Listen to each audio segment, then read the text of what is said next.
wave.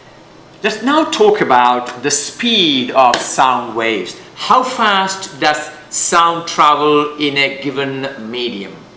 Now, speed of sound waves in a medium depends on how fast particle vibrations are transmitted through that medium.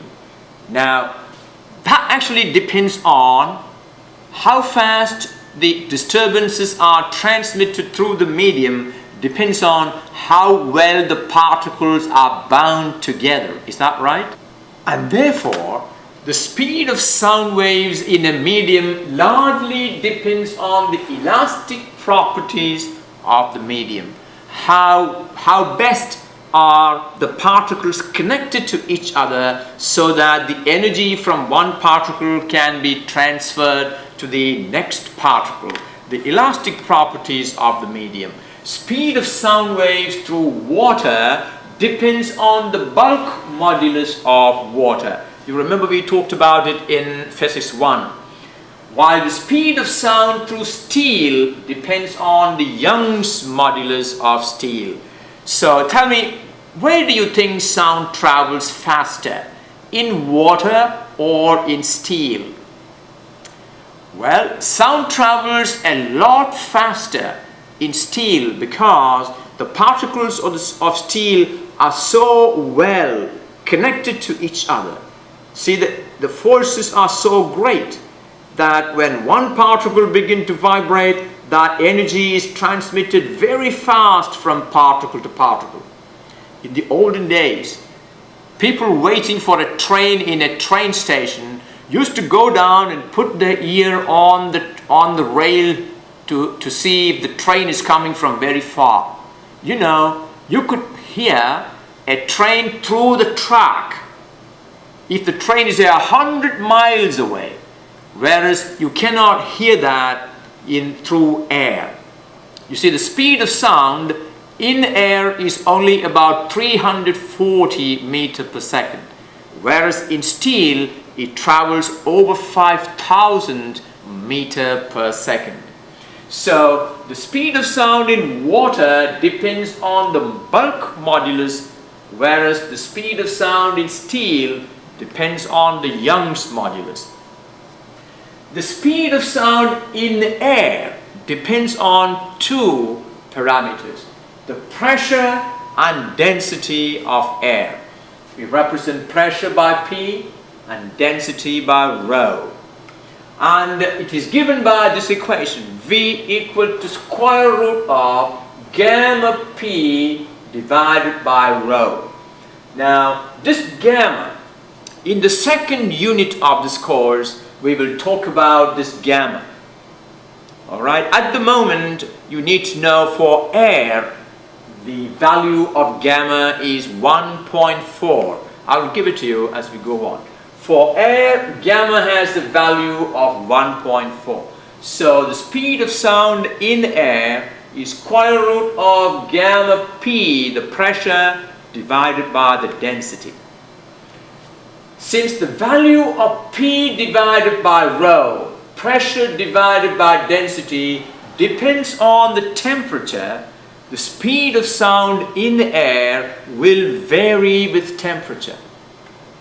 Now, an approximate relation connecting V0, V0 stands for the speed of sound at 0 degrees Celsius, and VT, V sub T, stands for the speed of sound at T degrees Celsius, can be written as V sub T equal to V0 plus 0.6 T.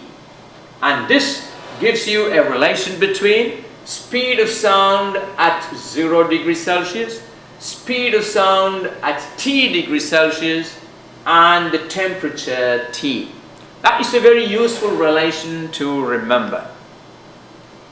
Alright, let's do a small example. Find the speed of sound in air at STP. STP stands for standard temperature and pressure. And that is, standard temperature is 0 degrees Celsius, which is 273 Kelvin. Pressure is 1 atmosphere. Now, do you remember from the discussion we had in Physics 1? What is 1 atmospheric pressure in Pascal? Yes? It'll be 1.01 times 10 to the 5, 10 to the power 5 Pascal. The normal atmospheric pressure is 1.013 times 10 to the power 5 Pascal. And the density of air at 0 degrees Celsius is 1.29 kilogram per meter cube. So we got the value of P, we got the value of density, and you know the value of gamma.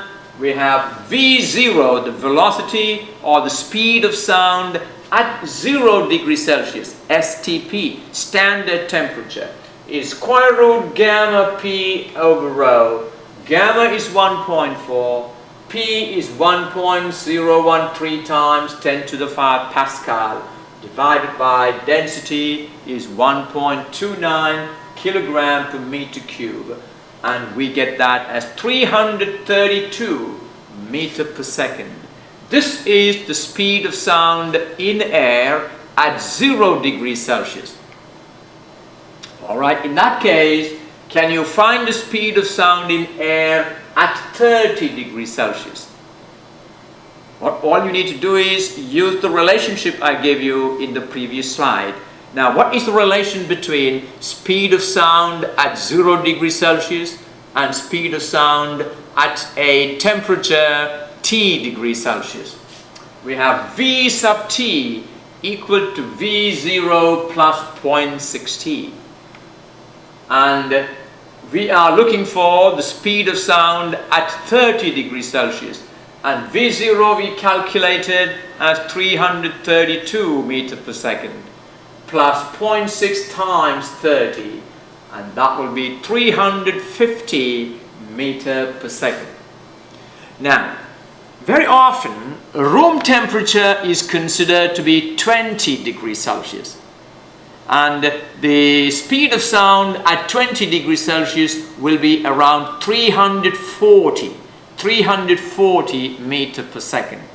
So in a problem, if the speed of sound is required, and if I don't give it to you, you should always remember speed of sound at room temperature is 340 meter per second. Now, harmonic sound waves. Well, obviously we need to represent sound waves using an equation of harmonic waves. What is the equation of a harmonic wave we developed earlier? Any idea? The equation of a harmonic wave is yxt equal to a sine kx minus omega t. Is that right? Now, in the case of sound waves, we will represent the displacement as s as a function of x and t. We will not use y. Y is for the vertical displacements. Here we will use sxt as the displacement of a particle at any time t, and s0 the displacement amplitude. So in place of yxt you have sxt, and in place of a, the amplitude, we have s0. S0 stands for the displacement at its maximum. We call it S0 is the displacement amplitude.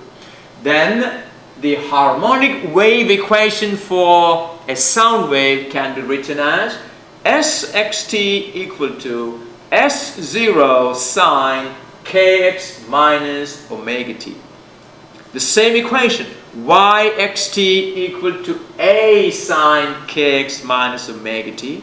When you want to represent a harmonic sound wave, we represent the displacement as sxt, and s0 stands for the displacement amplitude. Now, since the displacements of the particles are caused by pressure variations, it is more appropriate that we represent the harmonic sound wave for the pressure variations rather than the displacement variations. Do you understand what I said? This equation gives you the equation of a harmonic sound wave in terms of the displacement. How does the displacement change with time? But remember, a sound wave is actually a pressure variation, high pressure, low pressure. Is that right? Compressions and rarefactions. Compressions and rarefactions. So as a sound wave passes through a medium, the pressure variations for a compression and rarefactions. So in place of the displacement, we must use pressure variations. So our equation must now be Pxt. How does the pressure change with time? So it is more appropriate to represent a sound wave by pressure variations rather than amplitude variations. But there is a little problem there. The problem is the displacement and pressure are not really in phase. At points where the displacement of the particle is zero, the pressure in the medium is maximum. You see, the displacement is zero at the equilibrium position. And it is at the equilibrium position that the pressure is maximum. So, at a point where the displacement is zero, the pressure is maximum, and vice versa.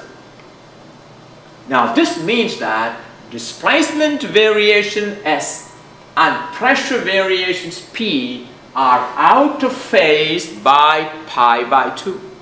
So displacement and pressure are not in the same phase. There is a phase difference of pi by 2. So if you want to rewrite this equation is for the displacement. If you want to rewrite this using the pressure variations, you must take into account this phase difference. So what all change will happen there is kx minus omega t will now become kx minus omega t plus pi by 2. That will take care of the phase difference. So if Pxt is the pressure at a point at any time t, and P0 is the maximum pressure, then P0 will be the pressure amplitude. Then we can write a wave equation using pressure at any time as Pxt equal to P0 sine kx minus omega t minus pi by 2.